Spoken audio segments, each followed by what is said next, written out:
एक बार एक साधु महाराज अपने एक शिष्य के घर ठहरे हुए थे। काफी अमीर आदमी था वह शिष्य। बहुत से व्यापार थे उसके। घर में बहुत से नौकर चाकर थे। सब कुछ बढ़िया चल रहा था।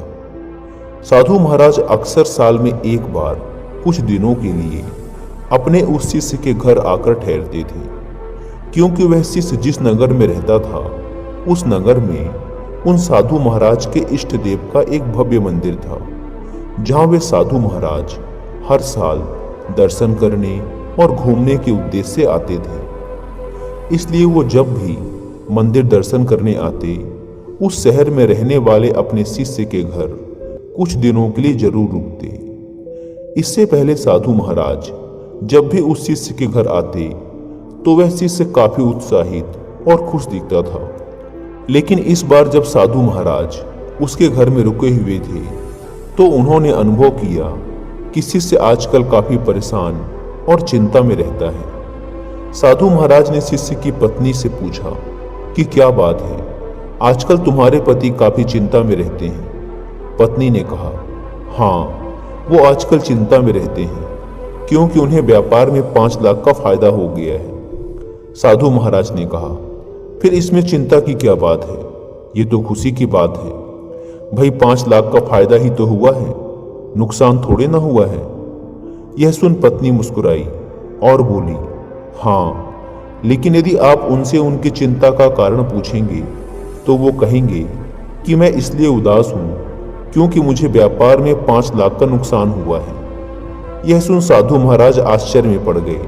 उन्होंने कहा, यह क्या बात हुई, तुम तो पहेलियां बुझा रही हो।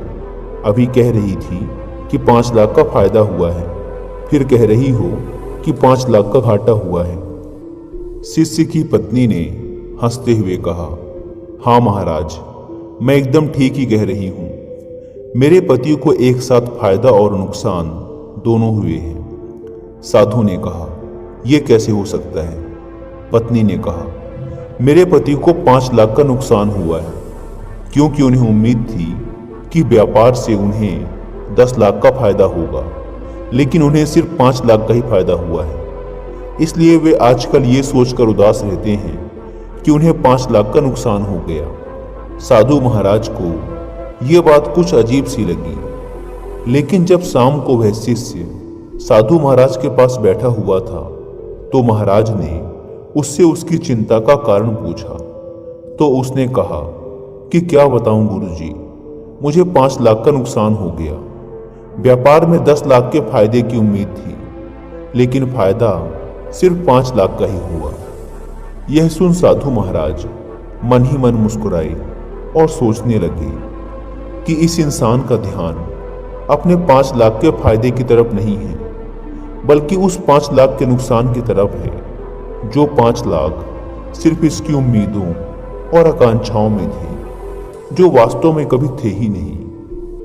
दोस्तों, सोचिए कि अगर उस इंसान को सिर्फ 5 लाख के फायदे की ही उम्मीद होती तो क्या वह दुखी होता, और अगर उसे सिर्फ 2 लाख के फायदे की ही उम्मीद होती और उसे 5 लाख का फायदा हो जाता तो वह तो खुशी के मारे झूम उठता। एक बात यहां साफ साफ उजागर होती है कि इंसान के दुख का कारण उसकी उम्मीदें, उसकी आकांक्षाएं हैं। इंसान बहुत बड़ी बड़ी उम्मीदें और आकांक्षाएं मन में पाल लेता है, और जब वे उम्मीदें और आकांक्षाएं पूरी नहीं होती तो इंसान दुखी हो जाता है। ध्यान रहे कि जितनी बड़ी अपेक्षा होगी उतना ही ज्यादा असंतोष पैदा होगा। अपेक्षा कम तो असंतोष भी कम, अपेक्षाएं शून्य तो असंतोष भी शून्य। आइए इसी संदर्भ में एक दूसरी कहानी सुनते हैं। सुकरात एक बहुत ही बड़े दार्शनिक और ज्ञानी व्यक्ति थे। अक्सर दूर दूर से लोग अपनी बहुत सी समस्याएं लेकर सुकरात के पास आया करते थे। ऐसे ही एक दिन सुकरात सुबह सुबह अपने घर के बाहर बैठे हुए थे। तभी कुछ लोग उनके पास अपने कुछ प्रश्नों के उत्तर पूछने आए। सुकरात ने उन सभी को बैठने के लिए कहा और अपनी पत्नी को उन सबके लिए चाय बना लाने के लिए आवाज दी। इसके बाद सुकरात उन सब के साथ बातचीत करने में मग्न हो गए। कुछ देर बाद पत्नी चाय बनाकर ले आई। पत्नी ने पीछे से सुकरात को चाय ले जाने के लिए आवाज लगाई, लेकिन सुकरात नहीं सुन। पत्नी ने 2-3 बार और सुकरात को आवाज लगाई, लेकिन सुकरात बातचीत में मग्न थे। इस बात पर पत्नी को सुकरात के ऊपर इतना गुस्सा आया कि उसने चाय से भरी केतली को सुकरात के सर के ऊपर खाली कर दिया। सुकरात का आधा चेहरा जल गया, लेकिन सुकरात अचानक से खड़े होकर आसमान की तरफ देखते हुए हाथ जोड़ने लगे।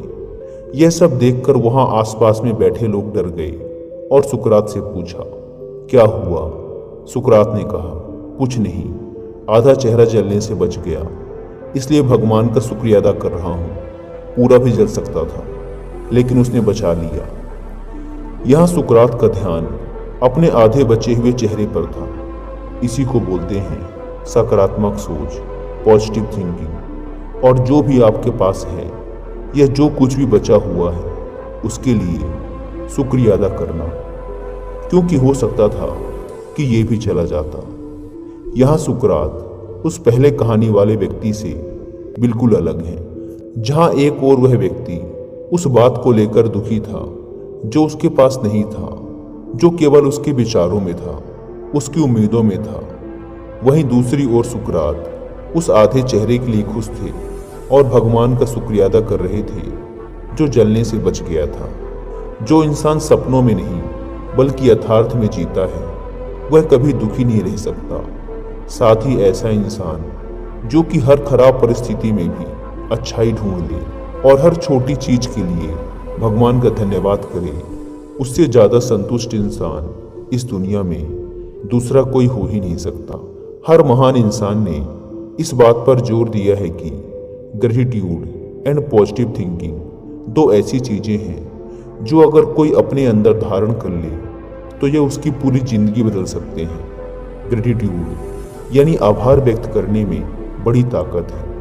यह इंसान को अंदर से शांति देती है। आप हर रोज सुबह उठकर बस एक काम करें, रोज सुबह उठें और उठते ही भगवान को हर चीज के लिए धन्यवाद करें जो आपके पास है, जैसे कि आपकी नौकरी, आपका घर, अच्छी कार, अच्छी बीवी, अच्छे बच्चे, अच्छे दोस्त, सही वातावरण, जो कुछ भी आपके पास है उसके लिए भगवान का शुक्रिया अदा करें, क्योंकि इस दुनिया में ऐसे करोड़ों लोग हैं जिनके पास ये सब नहीं है। ये उनके लिए एक सपने जैसी बात है। तो भगवान का शुक्रिया अदा करें कि आप उन करोड़ों लोगों में नहीं आते। बुरी से बुरी परिस्थिति में भी खुद के लिए पॉजिटिव ढूंढ के निकाल लेना और जो कुछ भी आपके पास है उसमें खुश रहना, ये दो आदतें जिस इंसान के अंदर हैं उसे कोई दुखी कर ही नहीं सकता हैं। जुनैद नाम का एक फकीर अक्सर एक रास्ते से गुजरा करता था। एक दिन उसी रास्ते में पड़े एक पत्थर से उसका पैर टकरा गया। पूरा पैर लहूलुहान हो गया, लेकिन जुनैद वहीं बैठकर हाथ जोड़कर ईश्वर का धन्यवाद करने लगा। कुछ मित्र भी जुनैद के साथ थे। ये देख वे चौंके और कहा, जुनैद तुम पागल हो गए हो क्या? हमने आज तक ऐसा इंसान नहीं देखा जो चोट लगने के बाद भगवान का धन्यवाद करे। जुनैद ने कहा, पत्थर की ठोकर से गिरकर मेरा सर भी फूट सकता था, जान भी जा सकती थी। अच्छा हुआ कि सिर्फ पैर में ही चोट लगी और बच गए, क्योंकि इससे भी बुरा हो सकता था।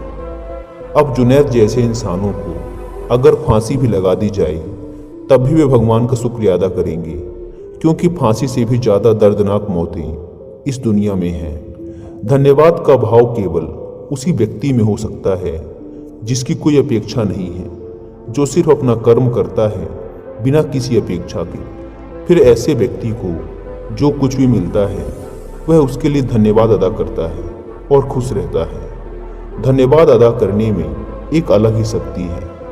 आप अगले 1 महीने तक रोज आपके पास जो कुछ भी है उसके लिए ईश्वर का धन्यवाद करें। 1 महीने के बाद आप पाएंगे कि आपके अंदर एक गजब की शांति और संतुष्टि रहने लगी है।